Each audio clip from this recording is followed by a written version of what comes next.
there's actually a lot of local buyers in the Grove, and there always has been, and I have no doubt there always will be. It's still getting the premium out of all the other primary markets compared to the Pinecrest, the Gables, the South Miamis of the world. For sure. It's a 4-point problem to the $3 to $6 million market. And that in its location, in that small 1 acre or less lot, is now creating some obstructions to a number of lines at both Park Grove and Grove at Grand Bay.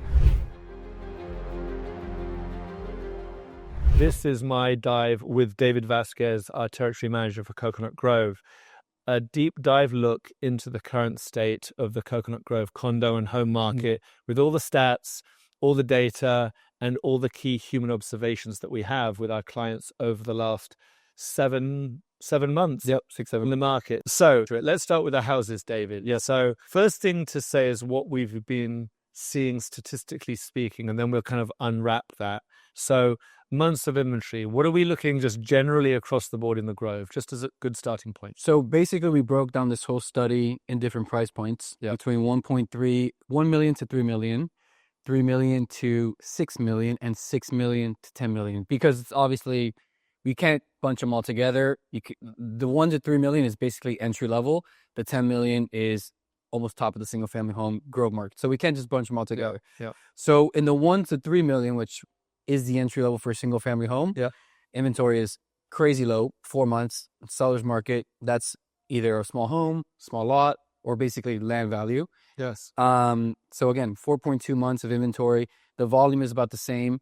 It's actually up a little bit this year compared to the same time period in 2024, 6 more sales in that price point. But then if we look into like the bulk, the meat and potatoes of a market is 3 to 6. 3 to 6. That's the bulk of Coconut Grove homes, right?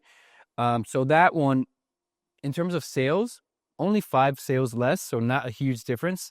Not enough to make a difference. Right, not a huge number, but the months of inventory has gone up, almost doubled, from 8 months to like 17 months.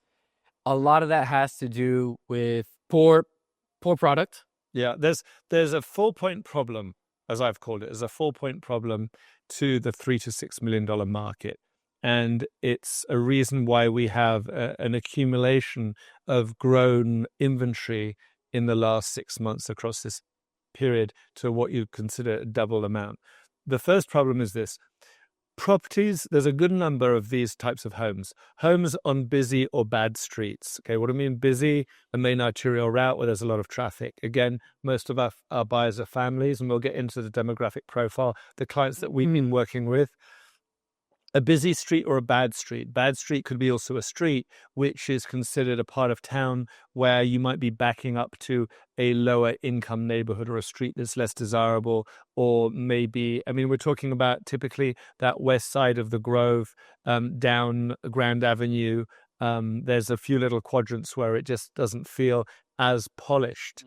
And this the funny thing about the Grove. The Grove is a real mixed bag. You can have a really nice house next to a kind of a home that looks like it needs to be torn down. There's little in the way of the same uniformity and let's say high level prestige that you might see in the Gables or let's say Ponce Davis. But that's part of the charm and the personality of the neighborhood. The second problem is badly finished houses. And this could be an older home that's been remodeled. It could even be a badly finished new home. And, we're not calling out builders, but some of the spec home builds have not been great. They've been very boxy. They've been very basic. The third problem is small lots. Again, there's a lot of small lots in the Grove, as we know, David. There's 6,000 square foot lots. There's even 5,000. Some 5,500 square foot lots and a good number of 7,000 square foot lots. Now that, by the primary neighborhoods of let's say South Miami, Coral Gables, Pinecrest, it's very, very small. And that for families, if it's too small, when you've got the desire to have a pool and a yard and a barbecue area, you don't have a lot of room. Then finally, this kind of accumulative problem that we see is overpriced product. The main problem. The main problem. And, the reason I think we've seen an accumulation of these listings is because these prices haven't come in line with really where they need to be. And then more property is just accruing as we've gone on. It's worth touching before we get into the demographic profiles of who we've been dealing with and working with, that higher end of that market. Yeah. So on a price per square foot basis, across the board, it's either equal or slightly even up a little bit. Okay. In the 1.1 to 3 million, 3 to 6, 6 to 10. So even though the months of inventory in that 3 to 6 million has gone up, the sales are still pretty consistent, and the price per square foot has been pretty consistent. So on the higher end, yes, we're talking 1,500 a foot, 1,600. That one that sold for 1,880 a foot, I want to say. Yeah, these are the higher level sales. Once we get into finish. some of these custom level finishes, there was a sale on Crystal Court that sold for 8.85. I want to say that was around 1,550 a square foot. There was a house on Crawford that actually sat on a slightly smaller lot, incredibly well finished home. That sold up in that around that 1,500 a square foot range. When the houses are really well done, well finished, they do sell. And as you even move on that higher end, we saw a sale on Little Avenue in New Little Woods. We had a big sale up at 16.5. There was this at 16.9, but that was really a land trade, and that was on the water. We don't have, and we haven't had any of those, some of those bigger sales that we saw in the tail end and the mid end of last year, where we saw some sales that were down on the water in Coconut Grove, in the moorings and other areas, where we see some of these like big sales that we've had the pleasure of enjoying in previous years. There's been less of that. Really only one sale over $10 million. And then a few in that kind of like 6 to 10, but not very many. I mean, very few for you to really pull data off and understand. But the Grove's still 1,500 a foot, 1,600 a foot. It's still getting the premium out of all the other primary markets compared to the Pinecrest, the Gables, the South Miamis of the world. For sure. I think for a single family home, it still demands the highest. Yes. And that tells us one thing, people. If you're out there as a buyer, it means that the dollar per square foot is not softening. There's not a drop off of the market. So that's very, very, very key to understand. At the same time, and I've said this, and now we reflect into who we've been dealing with, I don't see buyers wanting to break records either. They're hesitant. Interest rates are high. The economy has, we had a big, you call it a hiccup in April. We had a real turmoil with tariffs and other things coming out, and then other wars, behaviors, wars, a lot of stuff that was really kind of making people a little bit more alert. But the buying more careful. The interesting thing is actually getting into the profile of the buyers, because again, if you list your home, and we know when we sold a WeWere, which is in the North Grove, and when we've been dealing with other listings that we've sold, either representing buyers or sellers through the Grove over the last 6 months, what I've found really fascinating is where the buyers have been coming from and how they've been behaving. Yeah.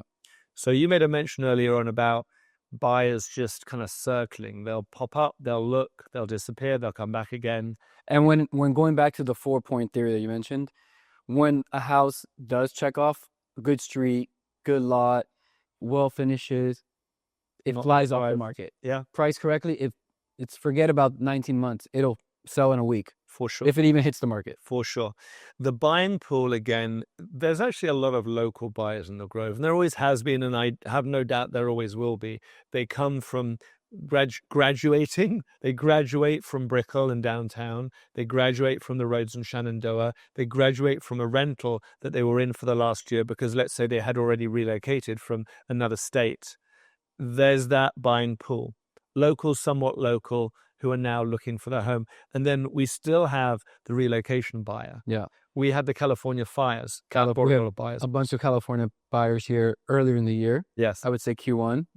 We've had a lot of clients from Chicago, the Northeast, and some went forward and bought, and some are still in that C categories, waiting, looking, market might be taking a turn, but it's not. We know that. But there's some reasons for them to be hesitant, which we kind of discussed, right? And careful. They're careful. So they're still there watching from a distance. And just when I think, it's funny, okay, this person's off the radar, they've gone quiet, they'll send me a text. Hey, what do you think of this house? Just hit the market. Yeah, that happens a lot every day. I'm like, oh, wow. So they're still looking, you know? And like, just when I was about to like, okay, let me lower them to not hot buyers, right? They're still around, lurking around. So, I think another thing that, especially in the single family home neighborhood, right? It's families that we're selling to with kids. The schools, some of their some of the buyers are waiting for their kids to get accepted into these private schools we have here in Coconut Grove before they make the move. And it's kind of like bottlenecking the move because getting into these schools is so hard. Yes. So that's been something that we've been kind of having a challenge for us as well.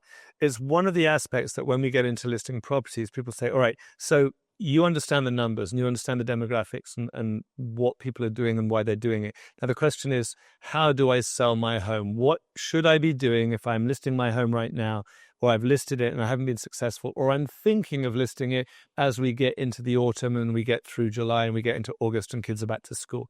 So here's what we will tell you and what we deal with all the time. First point, number one, we have to solve some of the existing problems that may be on the table for those clients. So what we'll do is we do make introductions to schools. I have made a lot of intros and I have tried to find alternatives for families with kids, whether they were going to have tutors, whether they're going to go into a public school for a little bit before they get to the private school, or we've done our podcast with our head of admissions and heads of schools. We'll make the personal introduction.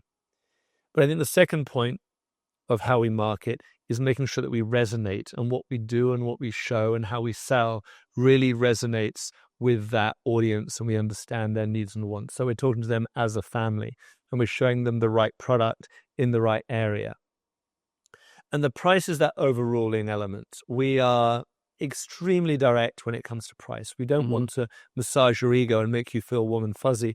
If we don't get to sell the home, if we can't achieve what we've been hired to do, you won't be happy and we won't be happy. No one wins. So candor, honesty is really fundamental in this process. And there's ways to prepare your home properly to list. Yes. Because the way we live in a home is not the way we want to sell and show our home.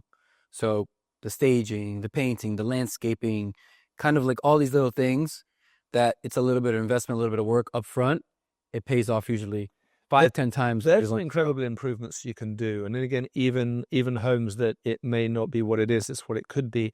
We have created renderings of homes, of the way the home is going to look or could look if you want to bring in interior design or do some home improvements. So we're constantly trying to show the potential of a house above and beyond what it might immediately appear to be.